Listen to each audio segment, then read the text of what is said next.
A pergunta pairava no ar tão densa quanto o cheiro a lixívia e desilusão que por vezes se agarrava às paredes do bairro social onde Lia morava. Seria possível que um traço de carvão, negro como a sua pele, pudesse gritar mais alto que o eco das palavras cruéis que a perseguiam? Lia, 16 anos de vida embrulhados em timidez e num talento que ela própria temia reconhecer, sentia o peso dessa interrogação nos ombros curvados, enquanto o autocarro sacolejava pelas ruas de uma Lisboa que lhe parecia simultaneamente casa e campo de batalha. O Liceu Gil Vicente esperava, um edifício imponente, com janelas que mais pareciam olhos a julgá-la. Um microcosmos da sociedade onde a sua pele escura e o seu cabelo crespo, que ela amava em segredo como uma coroa indomável, a marcavam como diferente. Diferente. Uma palavra que Gonçalo e a sua corte de seguidores transformavam em arma, dia após dia. A cantina do liceu fervilhava com o barulho estridente de tabuleiros a bater, conversas sobrepostas e o cheiro adocicado e industrial do sumo de pacote. Lia tentava ser invisível, como um camaleão ansioso por se fundir com o padrão monótono das mesas de fórmica. Tinha escolhido a mesa mais ao canto, de costas para a maioria, o seu tabuleiro com uma sandes modesta e uma maçã a parecer um tesouro, comparado com as bandejas coloridas dos outros. Foi então que o sentiu. Aquele arrepio familiar na nuca que anunciava a aproximação dele. Gonçalo materializou um sorriso trocista a distorcer-lhe os traços que algumas raparigas consideravam bonitos. Loiro, olhos azuis como lascas de gelo, a postura de quem nunca conhecera um não na vida. Atrás dele, os seus acólitos, Bernardo e Rita, espalhavam-lhe a arrogância. Olha só quem temos aqui, a artista faminta. A voz de Gonçalo cortou o burburinho, suficientemente alta para que as mesas vizinhas se calassem. O que é isso que tens no tabuleiro, Lia? Comida de passarinho? Lia encolheu-se. O seu rosto ardia. Não olhou para ele, focando-se na migalha de pão que teimava em ficar no seu tabuleiro. Deves guardar o dinheiro para comprar mais lápis de cor, não é? Para desenhares as tuas tristezas. Bernardo riu, um som oco. Rita limitou-se a revirar os olhos, um gesto de desprezo ensaiado. Lia sentiu o embate antes de o ver. O tabuleiro voou, a sandes aterrou com um baque surdo no chão sujo, a maçã rolou para debaixo de uma mesa. O sumo, num copo de plástico, espalhou-se, criando uma poça pegajosa. Risos explodiram à sua volta, alguns abafados, outros abertos e cruéis. Viu pelo canto do olho Sofia, uma colega da turma de português, desviar o olhar, o rosto curado de um desconforto que não se traduziu em ação. Ups, que desajeitado que eu sou, disse Gonçalo, a falsa inocência a pingar-lhe da voz. Acho que a tua arte abstrata acabou de ganhar uma nova dimensão. As palavras, cada uma delas, eram pequenas agulhas a picar-lhe a pele, a alma. Lia queria que o chão se abrisse e engolisse. Em vez disso, levantou-se, as pernas a tremer e, sem dizer uma palavra, sem olhar para ninguém, saiu da cantina, o eco dos risos a persegui-la como uma matilha esfaimada. A fome que sentia no estômago era nada comparada com o vazio gelado que se instalara no seu peito.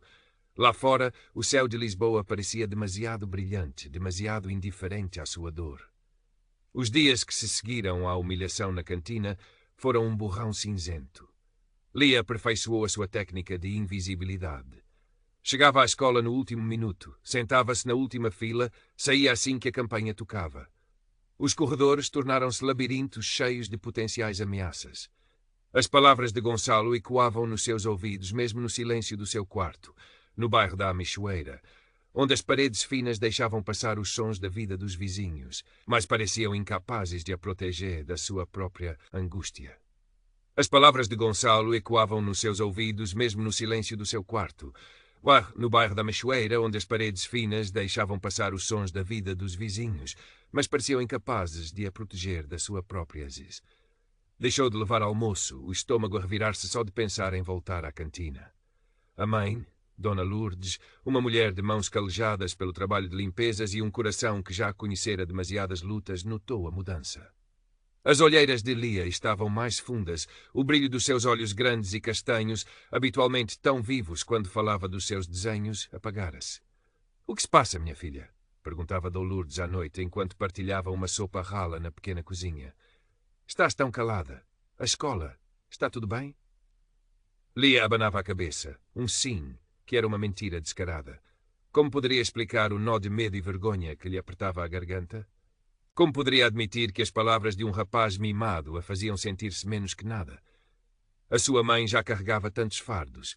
O trabalho duro, as contas por pagar, a saudade da sua terra natal em Cabo Verde, de onde tinham vindo há quase 10 anos, após a morte do pai de Lia, em busca de um futuro que teimava em não se mostrar tão promissor como nos sonhos. Não, Lia não queria acrescentar mais uma preocupação ao rosto cansado da mãe. Os seus cadernos de desenho, antes refúgios coloridos, acumulavam pó. A ponta dos lápis de carvão antes das extensões da sua alma parecia-lhe agora pesada demais para segurar. Gonçalo, de alguma forma, conseguira roubar-lhe até isso. Por vezes ele e o seu grupo passavam por ela nos corredores, e mesmo que não dissessem nada, os seus olhares eram suficientes. Um misto de desprezo e triunfo que a fazia sentir-se suja. Uma tarde na aula de História, enquanto a professora discorria sobre os descobrimentos portugueses, uma época de glória e expansão que para Lia também evocava imagens de exploração e dor, sentiu um papel amarrotado atingir-lhe a nuca. Disfarçadamente, apanhou-o. Era um desenho tosco, uma caricatura cruel dela própria, com lábios exagerados e um corpo esquelético, e a legenda: a escrava artista. O sangue gelou-lhe nas veias. Machucou o papel na mão, o coração a bater descontroladamente, a raiva e a impotência a sufocá-la. Não precisava de olhar para trás para saber que fora Gonçalo. Sofia, a rapariga da cantina, sentava-se 2 filas à frente. Lia notara que desde o incidente, Sofia por vezes olhava para ela, um olhar rápido, quase culpado, antes de desviar a cara. Um dia, no final de uma aula, Sofia aproximou-se da mesa de Lia, enquanto esta arrumava apressadamente os seus materiais, ansiosa por fugir. Lia. Começou Sofia, a voz baixa, hesitante. Lia levantou os olhos, surpreendida. Eu vi aquele papel, o que o Gonçalo te atirou. Não ligues, ele é um idiota. Lia limitou-se a encolher os ombros, sem saber o que dizer. Parte dela queria gritar, parte queria agradecer aquela pequena migalha de solidariedade. Os teus desenhos são muito bons, continuou Sofia, atrapalhada. Eu vi alguns no outro dia quando deixaste o caderno aberto. Tens muito talento. Um calor tênue subiu ao rosto de Lia. Era a primeira vez em muito tempo que alguém elogiava o seu trabalho, que alguém parecia vê-la para além da cor da sua pele ou da sua timidez. Obrigada, murmurou, e apressou-se a sair da sala, o coração um pouco menos pesado, mas ainda receoso. Nos dias seguintes, Sofia continuou as suas aproximações discretas. Um sorriso no corredor, um olá tímido. Um dia, deixou um chocolate pequeno no cacifo de Lia. Pequenos gestos que começaram a furar a bolha de isolamento em que Lia se encerrara. Foi Sofia quem lhe falou do concurso de arte promovido pela Junta de Freguesia. A minha voz, a minha cidade. O tema parecia feito para ela, embora a ideia de expor a sua alma daquela forma a aterrorizasse. Devias participar, Lia, disse Sofia entusiasmada, mostrando-lhe o cartaz que tirara do placar da escola. Com o teu talento ias arrasar. E seria uma forma de responderes a idiotas como o Gonçalo, não achas? Mostrar quem tu és de verdade. A ideia de responder a Gonçalo não com palavras que ele pudesse torcer ou ridicularizar, mas com a força silenciosa da sua arte, começou a germinar em Lia. Era assustador, sim. Mas pela primeira vez em meses, uma pequena chama de algo que se assemelhava a desafio, ou talvez apenas a uma teimosa vontade de existir, acendeu-se dentro dela. Não sei, Sofia. Pensa nisso, Lia. A arte é a tua voz mais forte. Naquela noite, Lia não conseguiu dormir. As palavras de Sofia ecoavam na sua mente. A tua voz mais forte. Pegou num dos seus cadernos antigos, um que escapara à poeira da sua autoimposição de silêncio artístico. Folheou os desenhos, retratos da sua mãe, paisagens imaginárias da terra dos seus avós, esboços rápidos de pessoas no autocarro, cada traço uma tentativa de capturar uma emoção, uma história. E se Sofia tivesse razão? E se a arte pudesse ser mais do que um refúgio? E se pudesse ser uma arma? Ou um escudo? Ou simplesmente uma afirmação? Com as mãos a tremer ligeiramente, pegou num lápis de carvão. O cheiro familiar, a textura do grafite contra o papel áspero. Era como reencontrar uma parte perdida de si mesma. E começou a desenhar. Não sabia ainda o quê, mas sabia que precisava de o fazer. Pela primeira vez em muito tempo, Lia sentiu que talvez, apenas talvez, a sua voz pudesse de facto ser ouvida. A decisão de participar no concurso A Minha Voz, A Minha Cidade não foi imediata nem fácil. O medo era um companheiro constante, sussurrando-lhe ao ouvido todas as razões pelas quais não devia fazê-lo. A possibilidade de mais humilhação, o escrutínio público, a simples ideia de se expor de uma forma tão vulnerável. Mas a semente que Sofia plantara, regada pela sua própria necessidade crescente de expressão, começou a criar raízes. Lia trabalhava em segredo, tarde da noite, na pequena mesa da sala que também servia de sala de jantar, enquanto a mãe dormia o sono dos justos no quarto ao lado. A luz amarelada do candeeiro criava sombras longas, transformando o modesto apartamento num estúdio improvisado. Optou por não fazer uma única peça, mas um tríptico, 3 telas de tamanho médio que juntas contariam a sua história, a sua visão da cidade que era sua, mas que tantas vezes a fazia sentir-se uma estranha. A primeira tela era um turbilhão de tons escuros, cinzas, pretos profundos, com texturas ásperas que evocavam o cimento frio dos prédios do bairro, as grades das janelas, as sombras nos becos. No centro, uma figura feminina estilizada, de ombros curvados, quase sem rosto, parecia ser engolida pela escuridão. Eram seus dias de invisibilidade, a opressão silenciosa, as palavras não ditas que se acumulavam como pedras no peito. A segunda tela era um contraste. Embora ainda houvesse vestígios da escuridão da primeira, cores começavam a emergir, azuis profundos, roxos melancólicos, mas também toques hesitantes de amarelo e laranja, como um sol a tentar romper nuvens carregadas. A figura central ainda estava presente, mas agora olhava para cima, uma das mãos estendida, como se procurasse algo ou alguém. Era a sua luta interior, o medo a debater-se com a esperança, a descoberta da amizade de Sofia, a pequena chama que se reacendia. A cicatriz sobre a sua sobrancelha, que ela raramente desenhava, estava lá, subtil mas presente, uma marca da sua vulnerabilidade, mas também da sua sobrevivência. A terceira tela era uma explosão controlada de cor e movimento. A figura feminina agora erguia-se, o cabelo crespo a fluir livremente, transformando-se em pássaros, em notas musicais, em traços de luz que se espalhavam pela tela, iluminando edifícios estilizados de Lisboa, o Tejo, a Ponte 25 de Abril, os telhados da Alfama, mas vistos através de uma nova lente.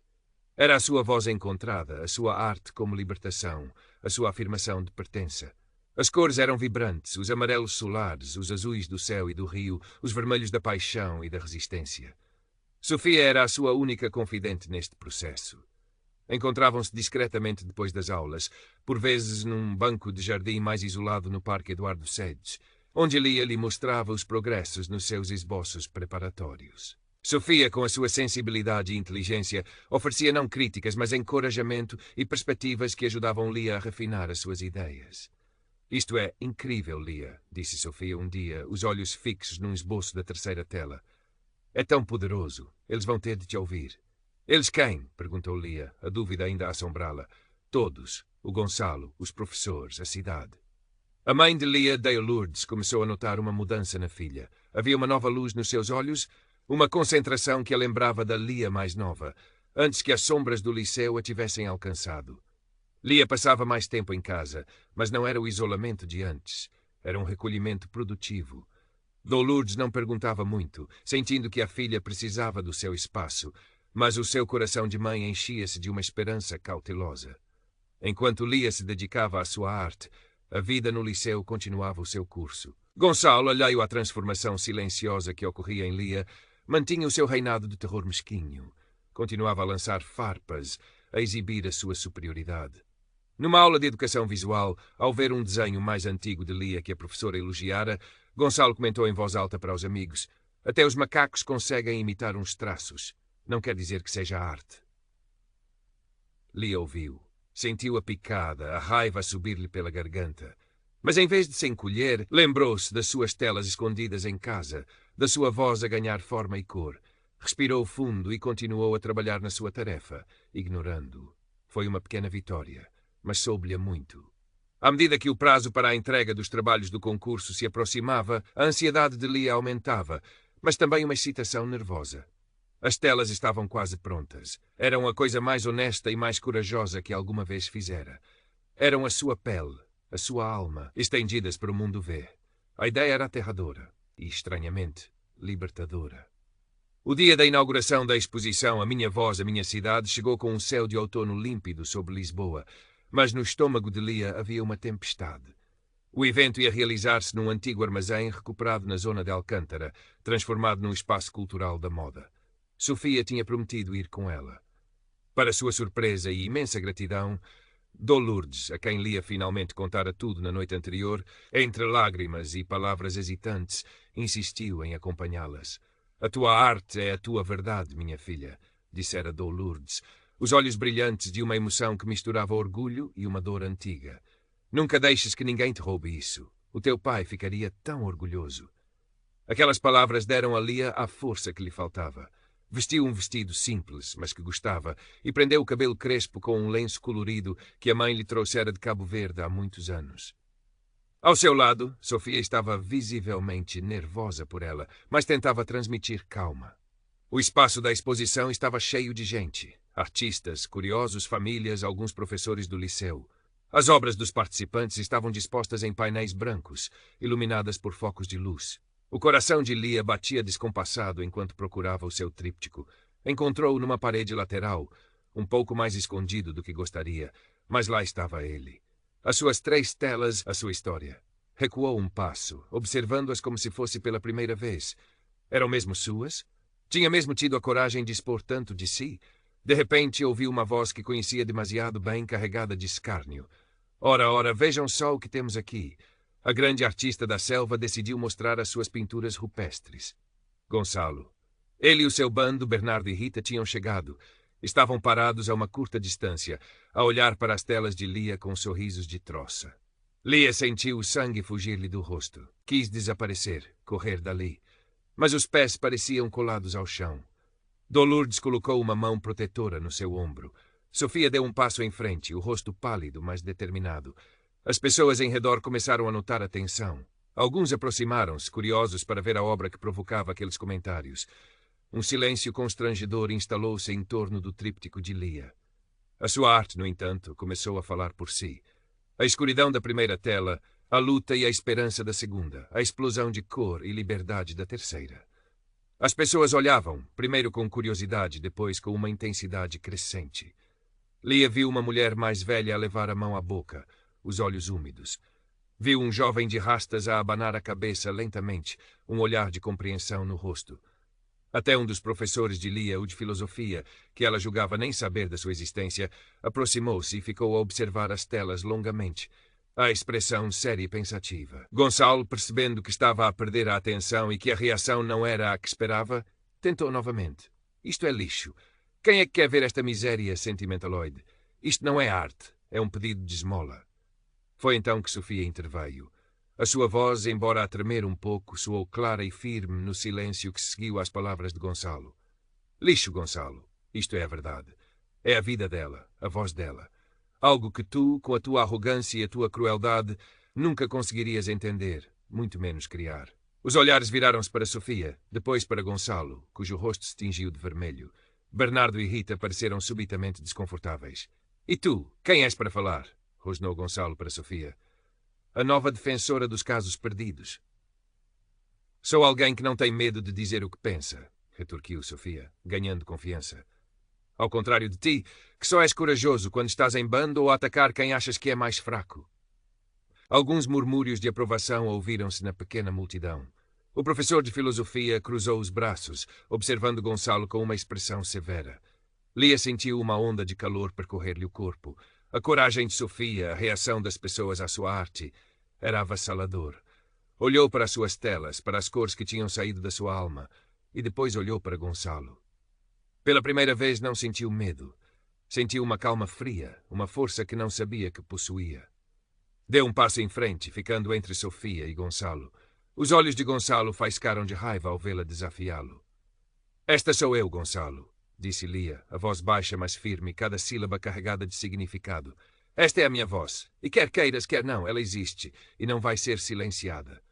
Não houve gritos, não houve lágrimas, apenas a dignidade crua na sua voz, o brilho intenso nos seus olhos. Gonçalo abriu a boca para responder, mas nenhuma palavra saiu. Parecia pela primeira vez ter ficado sem resposta, desarmado não por um ataque, mas pela simples e inabalável afirmação de existência de Lia. O silêncio que se seguiu foi pesado, mas desta vez não era o silêncio da humilhação de Lia, mas o do desconforto de Gonçalo e da admiração silenciosa de muitos dos presentes. O impacto das palavras de Lia, sustentadas pela força inegável da sua arte e pela coragem inesperada de Sofia, pairou no ar como poeira de estrelas.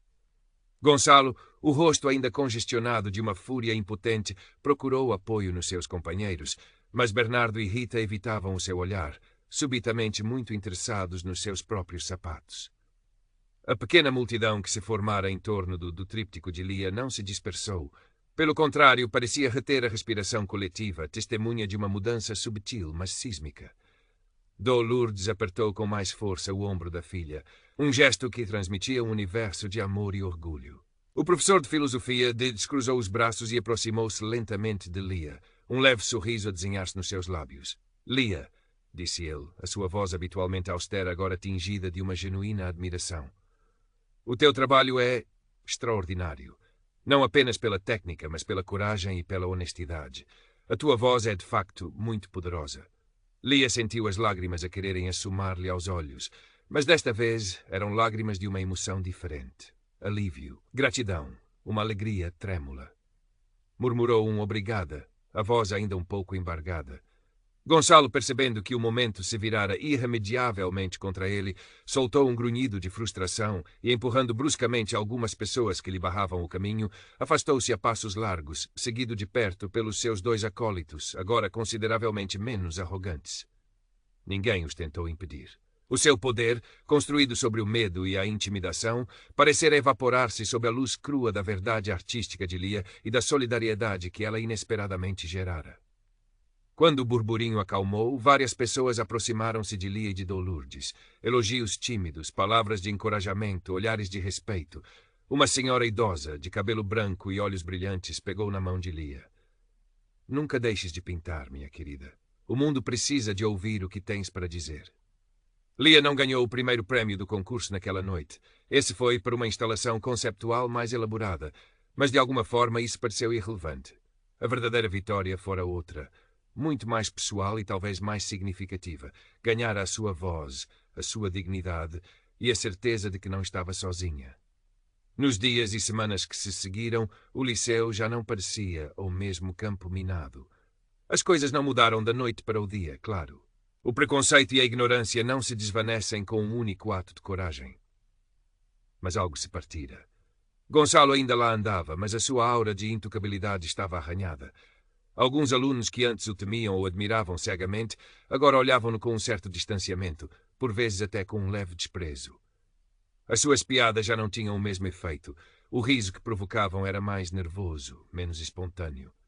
Tentou algumas vezes dirigir-se a Lia com o seu sarcasmo habitual, mas ela, agora sustentada pela sua recém-descoberta força interior e pela amizade sólida de Sofia, limitava-se a encará-lo com uma calma que o desarmava, ou simplesmente ignorava-o, retirando-lhe o poder da reação. A amizade entre Lia e Sofia floresceu. Passavam os intervalos juntas, partilhavam ideias, sonhos. Sofia, inspirada pela coragem de Lia, começou também ela a encontrar a sua própria voz, a questionar as injustiças que via à sua volta, mesmo que fossem pequenas. Juntas começaram a pensar em pequenos projetos, talvez um mural na escola se conseguissem autorização, ou um blog onde pudessem partilhar arte e textos sobre as suas experiências e as de outros jovens. Lia continuou a pintar, a desenhar. O seu quarto, antes um refúgio de silêncio e medo, transformara-se num estúdio vibrante.